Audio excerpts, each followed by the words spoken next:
Live from the No Nonsense Zone, the No Panic Zone. I'm Steve Gruber. I'm America's voice, an America First guy. And let's be clear about this. I'm going to be here calling balls and strikes, not making you feel good, so I hope you're ready for it. Here are three big things you need to know right now. Number one, in the western United States, Colorado river rights are being snapped up by New York City investors. Why? Well, they see clear as day what that water is going to be worth going forward. Number two, Ron DeSantis deflects attacks from the former President Donald Trump as former governor and United Nations Ambassador Nikki Haley tested GOP waters for the president as well. And number three, the FBI back searching for classified documents floating around in Joe Biden's orbit again Wednesday. This time, they went to his Rehoboth Beach property in Delaware, a vacation home. No telling what the whole truth is yet because we never get it. It's always behind the curtain and the smoke screen. What we do know is this. They took at least 3 more handwritten notebooks that the president apparently kept. They say they found no documents, but they took the notebooks, which raises the easy and obvious question, why? The only reason it could make sense, of course, is if those notebooks had references to classified materials as indicated from previous notebooks seized at other places. That's right, those classified materials and references, whether that material's in his possession or not. The takeaway is that Joe Biden is in real political and legal peril. And the reason reaches far beyond the notebooks or the old classified documents. What has actually happened here is that a Pandora's box has been opened into the entire ecosystem that is the Biden family and all of its secrets, financial, personal, political. First, you go back to Hunter's laptop that the lapdogs of the media tried to bury over and over again. Today, the snow job is continuing, and the cover-up continues as well. Jonathan Turley says the gross mishandling of classified documents by Joe Biden is, in his estimation, criminal. Here's how he weighed in. Here's what he said. Listen. You don't have to really go thumbing through the code to realize that storing classified material next to your Corvette would be viewed as gross mishandling. Obviously, the prosecutors look at the sensitivity of material, the existence of evidence of intent or knowledge. But keep in mind, these have been out there for as many as 14 or more years. And so even if you didn't know that they were packed or shipped to your location, any knowledge during that period is going to show intent to retain those documents. And so this is still a very serious question. And I think that the Department of Justice is going to be in a tough position now because of how it's handled this. The White House is in a free fall. I mean, they've adopted a position of not answering questions that is neither legally nor practically sustainable. I think the most dangerous spot in Washington today is any point between Ron Klain and the door. I mean, yeah, the most dangerous place to be between Ron Klain and the door is Ron sprints for the exit, which he did yesterday. We'll get to that. The national news lapdogs of the Democrats have finally decided it's time to pee on the floor. They've had it.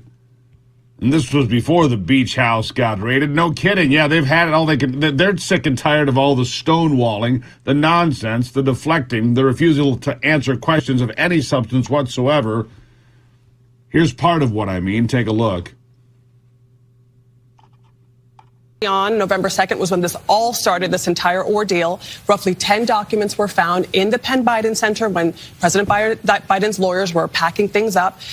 They alerted the National Archives. National Archives alerted the Department of Justice, and we now know that the Department of Justice took this seriously enough to have the FBI go in and search. We keep hearing about transparency, but then you hear stories like this, so it does raise even more questions. Did the FBI find anything else, and what does it mean? That's what we don't know. We don't know if they found anything else. They may have found items that were classified or not classified, because remember, any records from a vice president or president should all be at the National Archives. They should not be anywhere else. And surely if they're classified, they should not be in a non-secured, non-governmental facility. So we're still working this story to see what they may have found there. Yeah. Should not have been where they are, and that's the point. And as Jonathan Turley pointed out, been dragged around for 14 years, 15, who knows how long. And if you've got these notebooks, you see, and you're making notes, it means that you know that you've got it, that you intend to keep it, that you're not going to follow the rules or the law. It's all quite obvious that this is the intent, right? But the White House has a very different opinion of what it means to be transparent, apparently, especially when it comes to Joe Biden's growing classified document crisis, and it grows by the day. What does transparency mean to the White House? Because they talk about it all the time, but they demonstrate it pretty much never. Listen. Documents were found. This is consistent, I think, with the president from the very beginning of having total cooperation with the Justice Department as it goes through this ongoing investigation, and that will continue. So I'm happy to take some questions. Mary? Thank you. You're disclosing this search, but you did not disclose that the FBI also searched the president's former private office here in Washington. Do the American people have a right to know about that?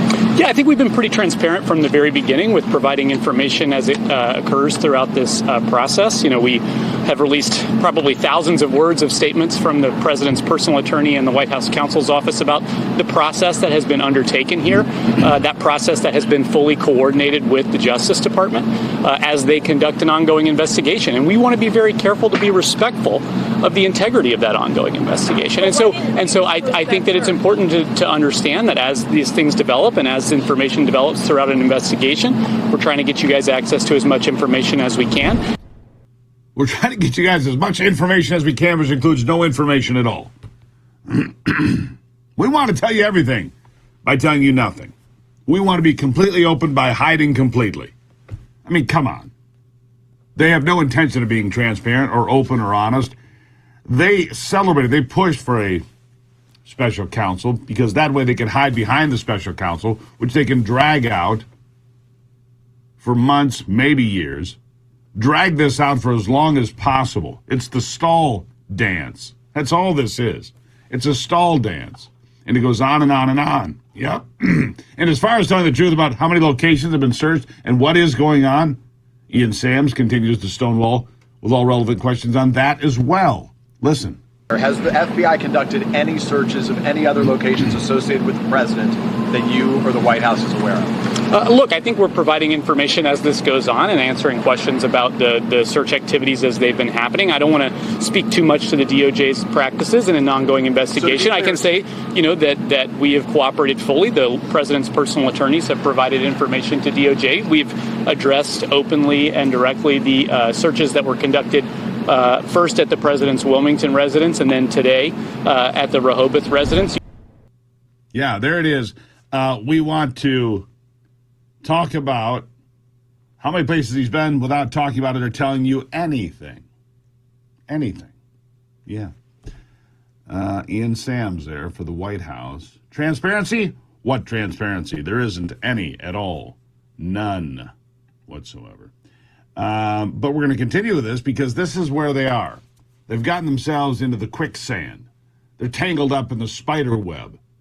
And they don't know quite what to do. This is a White House that is not on message. This is a White House that has been off kilter for 2 weeks now, unable to find its footing on this matter, and they continue to have more problems as more searches continue, more materials are found, more problems pop up, and more deflections are given to the media. I'll be right back. It's the Steve Gruber Show.